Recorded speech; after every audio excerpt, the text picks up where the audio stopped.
Hey everybody, I'm Carla. And I'm Caesar. Welcome to another episode of Carla and Caesar's Modern Life. Episode 21. Hell yeah. Hopefully this one's on time. I'm sorry about last week. How are you feeling? I feel good. Yeah, me too. Yeah, we are here recording another episode.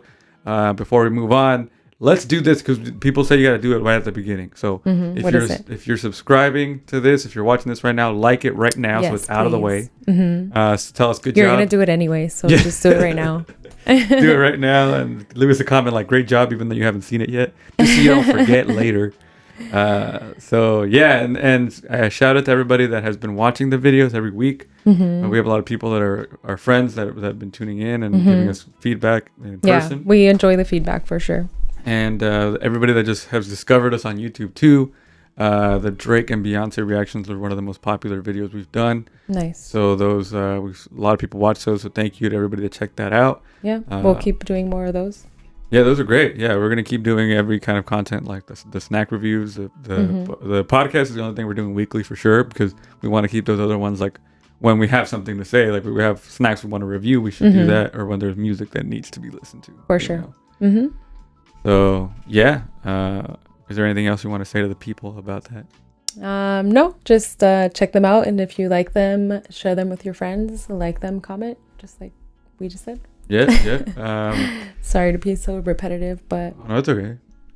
Yeah. We just the reason we're like on podcasting mode right now is because we just recorded the last episode 2 days ago. Like I literally published episode 20 right now before recording. So we're kind of like, oh well, we got to catch people up on the week. But the week we just talked about our week. Right. But something that we are also in the middle of doing is recording for the Unity Fest thing. How are you enjoying that? It's weird. It's different, but it's fun. Yeah. It's like a different vibe, I guess. Yeah, it's different because I feel like there's More a different upbeat. mood for radio. Yeah. So I was asked to do a pre-show for the Hits 101 Radio's 60 DJ festival that's happened this past holiday weekend. And Carla and I hosted the pre-show where we just redid the scenarios that you're going to hear on this episode. And then we also, did our little like, hey, this is our podcast, like promoted the show on the radio, basically. Yeah. So that was fun. We should do more of that, I think. Yeah. Promoting it. We did it on the Rodriguez show and we just got to get on other people's podcasts. Yeah. That's something we should put out there. If you have a podcast, you want us to be a guest and good idea. Yeah, let us know. Yeah, because we could be remote guests too, because I can record it on my end and then just send it to you, whoever. Or we could be in person. I can be down and go to a different studio that's local, stuff like that. Yeah. We just jump into our weeks? Yes. Yeah. So, like you said, we don't have very many updates. We just recorded the other day, but something we just or recently discussed was I think it just came up. We didn't know what we were going to talk about, but it came up because I just found myself feeling frustrated because I feel like I was used to having a lot of time to myself when I was gone, when I was still flying. I became used to that, and I would say I do pretty well on my own and like doing my own thing. Like I have a lot of things that I like to do on my own anyway, so I have had that, but not to the extent that I used to. And so it's taking me a minute it's taken me all this time to realize like, hey, maybe this is what's wrong. To realize like maybe I do need to dedicate a lot more time to myself than I realized that I did. So we talked about it. I explained to you what I was feeling. And so we discussed like maybe that we don't know what that looks like, but that might potentially look like us just doing more of our own thing and then making our time together more intentional and just setting aside that time to just be with each other and just be together or whatever it is, because it is easy to get into a rhythm where, well, for us specifically, where I want to do the things that you're doing, but I can't multitask the way that you can. And so I end up just doing what you're doing. And so I need to like refocus my energy. And maybe it means like the other day I wanted to sit by my sister and she was watching TV. So I just was like, I'm going to come sit by you, but I'm going to do my own thing. And I just put my headphones on. And so maybe it looks more like that too. So I'm glad that I had that realization and that you're supportive and on board to let me do what I need to do to like figure out my situation. Yeah, I understand that. And I get where you're coming from. It is because I can't, like, I feel like I have to be doing a lot of things at once to be able to focus, or I have to like have some kind of like two things happening at once to be able to get something done efficiently. Yeah.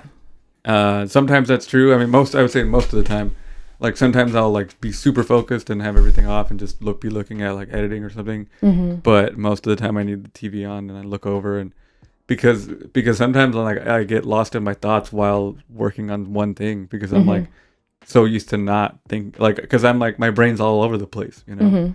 So I understand that that's not how everybody works, so it makes sense. And it sucks because it's the same feeling I had too. Like I was used to just doing things, like if it took me all day, well, you were flying, so it didn't matter if I had the TV on all day and edited.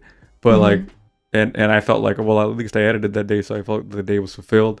But that's not going to be the same for you. It's a different feeling because you were trying to get other things done that, you know, the TV might be too distracting and stuff like that. So I mean, I just want you to do what's best for you, and if that means us being more independent, well, it's like, hey, at least we still get to see each other every day, and like you know, stuff like that. Like, right. So that feels good. Yeah, it does. What else? Did you want to talk about anything else about your week? No. Today I went on a run and then I went to yoga. Nice. Back to back. And you went out like and then I had a girls' date with our friend Jackie. Yeah, so it was nice. Good day. So my week, it's been a little bit different. I have been a little more anxious about finding a job just because the pressure of like, oh shit, I want to make money. Like the money that I'm getting from unemployment is good because it's covering what I need to you know, pay my bills, but it's like very limited beyond that. And I have a lot of ideas and I want to do a lot more things than just what I'm limited to in that sense. And I realize that too. Like it's not, I'm not going to buying concert tickets anytime soon or anything like that because it's like, I can't afford it right now, you know?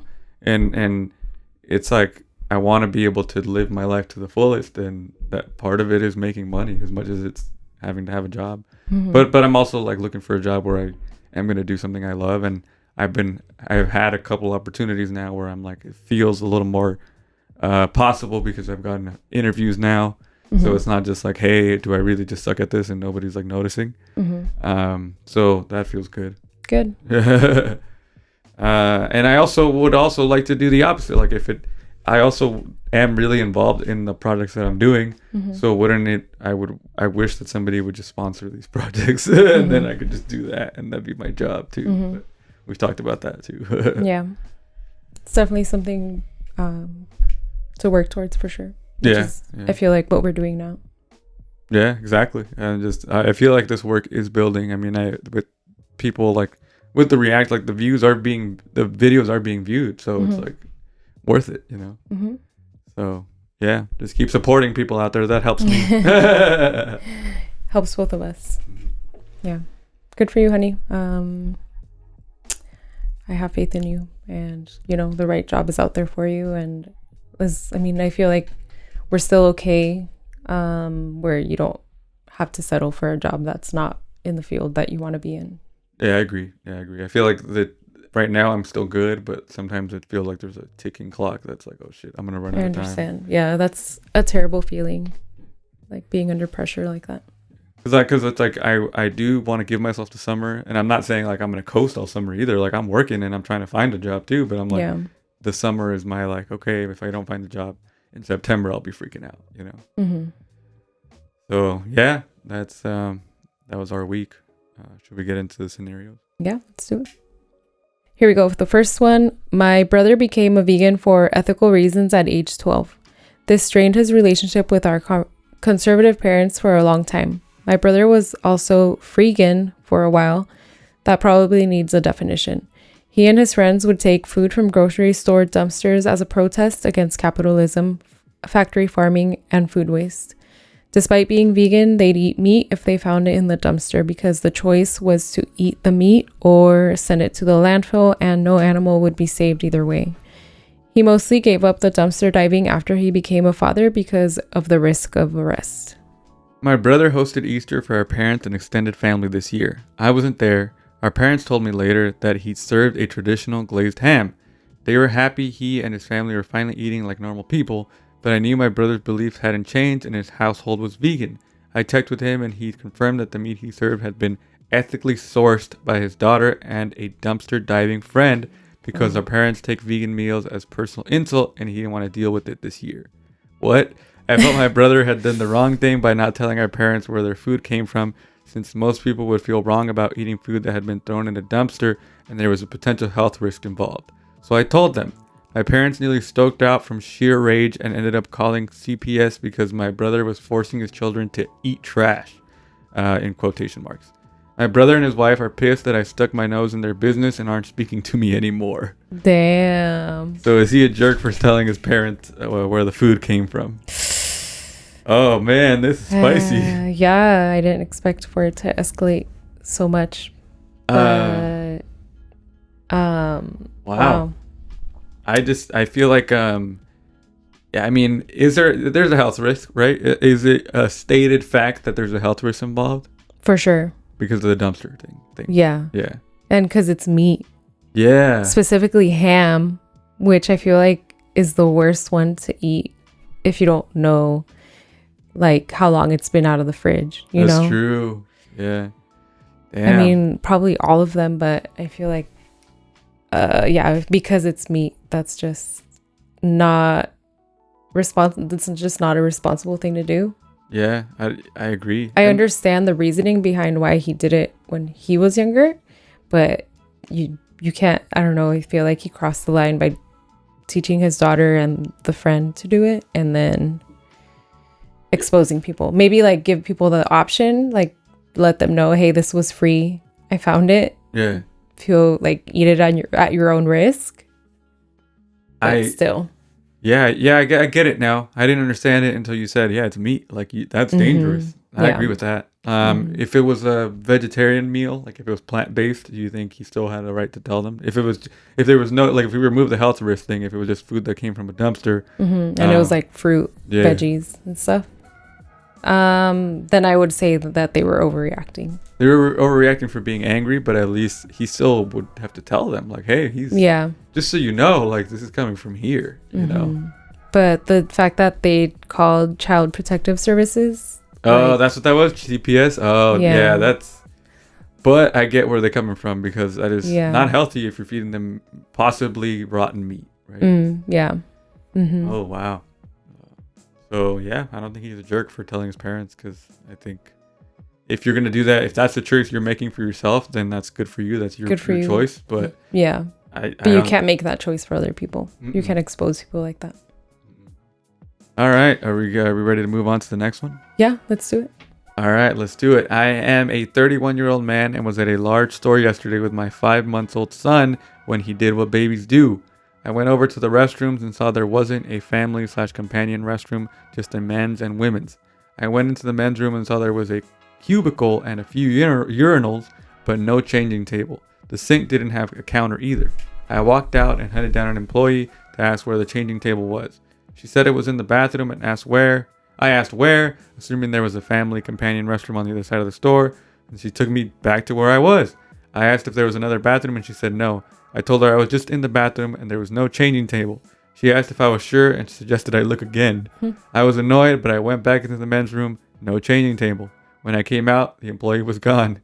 Keep in mind, my son has been in his poopy diaper this whole time.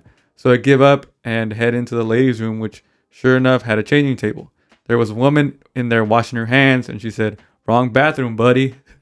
I gestured to my son and said, "No changing table in the men's room." She laughed and said, "Bro, that sucks," then walked out. So I rushed to change him, hoping to be done before anyone else walked in. I'm almost done when a woman walks in and starts screaming at me. I tried to explain what I was doing, but she kept screaming, "Get out," You can't be here. Then she ran out. I finished putting the diaper on and rushed out of the bathroom. I saw the woman talking to an employee and decided to leave without my stuff. The employee tried to wave me down and stop me, but I rushed out to my car, buckled my son into his car seat, and left. My wife said I absolutely did the right thing, but my mom said I'm an idiot and was 100% in the wrong. No. Dang, that's...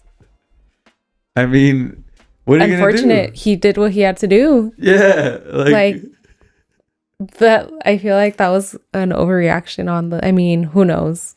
It's so funny though. I just put this one in because it was so funny that they're like, "Are you sure there's no changing table in there?" And then he goes in and he goes, "What the hell?" But I don't think that he's a bad guy. He wasn't in there for any perverted reason. He wasn't checking anybody out. He was, "I need a changing table." Those changing. I mean, I don't know the layout, but usually they're like right at the beginning, or like they're not in a place where you're like right next to a stall or something. But they might be. I don't know. But yeah, what are you gonna do? I mean, the bathroom. They should have a family bathroom for a reason, or they should. Don't assume that men aren't gonna change their babies too. Yeah. Because it's like, it is like such a weird like just assumption. Mm-hmm. And I've seen plenty of bathrooms that are men's bathrooms that have a changing table. So it's possible. Yeah, this is I think 100% on the store, and the wife was probably she was right in saying that he did the right thing. I don't know why his mom. What is it? I know. It must be a generation thing. I always think it is, because I'm like, well, if you don't understand where he was coming from, like, you're just not wanting to understand a different way. Like, you're set in your ways. Yeah, and I think so. And I think it is like one of those things where it's like, I don't want to cause a ruckus, shit like that. Right. Like, I don't want to inconvenience people. Yeah. So I think he did the right thing. I agree. Yeah. Nah. If you got to do what you got to do, you got to change your kid. Doesn't matter. That's being a good parent. Yeah. So yeah, that was it. That was our second scenario. Shout out to this guy for taking care of his kid, no matter what the overreacting ladies in there said. Though the ladies in there were overreacting. I was not trying to make a generalization. The ladies specifically that we mentioned. Yes. So are you ready for this next one? Let's get into it. I'm a 36-year-old male, child-free. I have two sisters, Lisa and Annie. Lisa has two boys. They're 9 and 7 years old. Annie has an 8-year-old boy and a 1-year-old girl. They both struggle financially a little, and I have a good job. So this year, I offered to take my nephews on vacation with me. My niece is so small that I don't feel comfortable being alone with her at all, and Annie totally gets that. I told my sister to bring the boys to my apartment for a weekend so that I can see if they'll get along, and to see if I'm up for taking them to the seaside with me for 14 days. The boys came, and at first we had a great time. I ordered us pizza, we watched a movie, played soccer, etc. Next morning, I woke them up and gave them cereal, and the 8-year-old throws the cereal on the floor and says, "I have waffles on the weekend." I told him he can't have waffles for breakfast today, but we can make them for dinner or breakfast next day. He said he doesn't like cereal. I told him he can then just have some toast with peanut butter or some fruit. He yelled at me for not making him waffles. That day, he also cut up my shirt because I didn't let him have cookies for lunch, and told me I suck for telling him to eat his veggies before I give them ice cream. He was a nightmare. The 7-year-old and the 8-year-old behaved great. When my sisters came to pick them up, I told Annie what happened, and she said, "Oh, he's just high-spirited." I told her I'm not taking him for the vacation. I told Lisa I'd got to take her boys with me, and they were super, super excited. My parents and some aunts have been biting my head off for treating the kids differently and denying a boy to go to the seaside just because he misbehaved once. Dang. So is he a jerk for excluding the little dick kid? I feel like he's not. It's his vacation, so he can take whoever he wants. That's true. Yeah. And it sounds like there might be more going on with the 8-year-old. Like, there's a lot of behavioral issues, and like, it's like, hey, I can't. If I don't want to have to deal with this, like, I mean, I wouldn't want to either, so I don't blame him. Yeah, like it's. I can see how it can be perceived as a dick move, but it's like, hey, like, don't raise your kid to be a jerk if you want to be able to like him to get along with people. You know? Yeah. And it's I know it's not easy to be a parent, and sometimes you can't control how kids, how they react to things. And some kids, no matter what age and how well they're behaved or how well they're taught, they're gonna be dicks. But I don't know. Like I think it might be because he's 8 years old, right? And his little sister's 1 year old, so a 1 year old. So he's probably used to being like the only child for so long. So I'm wondering if he usually just gets his way. Either way, it's like, it's not, I don't know, maybe, I don't think it's good or bad. It's just different. It's probably appropriate for his age, but it's like, it's just a lot to take on, especially if you're not a parent yourself. Like, how are you supposed to know what the techniques are to like get him to like, just handle the situation differently if he doesn't get his way, like that's shouldn't really fall on him to be the teacher of that. Disciplinary too. Yeah, I get it. Yeah. So, not the dick. You should enjoy your child-free life until you want to have kids, and that's when you're gonna have to, deal with these behavioral issues. But for now, when you sign up for it yourself. Yeah, exactly. Yeah. Exactly. And that was smart of him to like do that, to like test it out. Yeah. That's why he invited them over initially, was to see if he can handle it, and if he can't, then I'm sorry, it's only the 2 kids. Yeah. And I think it'd be different if it was their brothers or 2 brothers and he only took one of the brothers. Yeah, that would be different for sure. Yeah. So it's like his 2, although they are 3 cousins, and I think it is like in a traditional sense, like it would suck if they excluded one of the cousins out of all of the cousins. Yeah. But what are you gonna do? I think just don't tell him about the vacation. Yeah, just don't tell him it happened.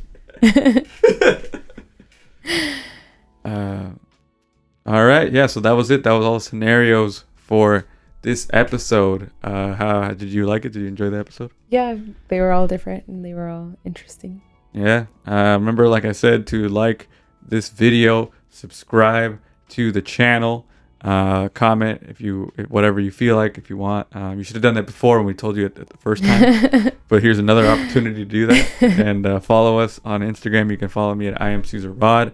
Where can they follow you? On Instagram as well, CarlelaRod89, and also my plant page, Plant Parenthood OC. Nice. And like I said, at The Rodriguez Show on Instagram is where you can follow the radio show that I do every Friday that also has videos on YouTube. And that's it for this week, guys. Remember to take care of yourself and each other. Thank you for watching. Bye.